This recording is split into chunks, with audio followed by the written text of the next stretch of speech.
What effect does far red light have on the growth of tomatoes?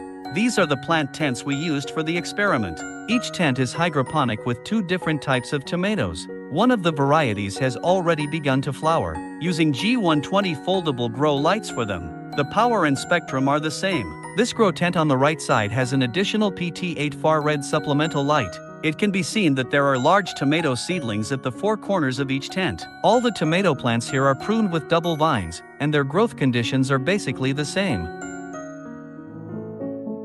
The tomatoes in these 2 tents are growing very fast and have already started to blossom and bear fruit. There was no significant difference in the number of flowers and fruits among the plants that received additional infrared far red light. The nodes of tomatoes are significantly elongated, and compared with plants without added far red light, tomato plants are much taller. Today, I'll tidy up the side branches, cut off the excess branches on the tomato leaves, and then do some artificial pollination.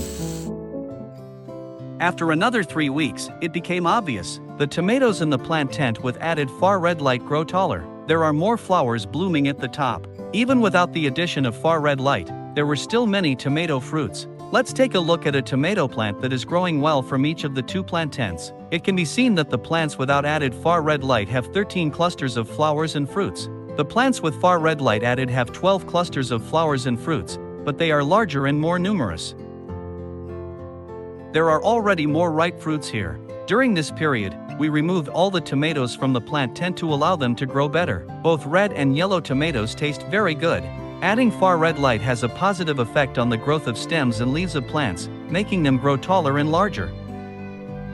We saw that several tomato plants bore very few fruits, while some were laden with fruits. Finally, we will pick fruits of the same weight under these 2 grow lights to facilitate the comparison of subsequent harvests.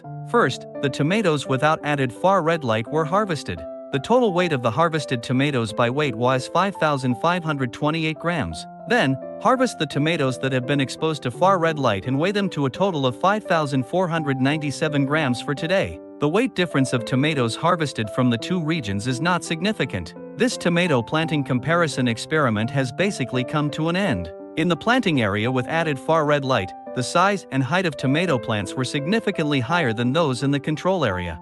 However, there was no significant difference in the actual harvest of tomato fruits. This does not meet our expectations. We will conduct more comparative planting trials later. I'll report to everyone then.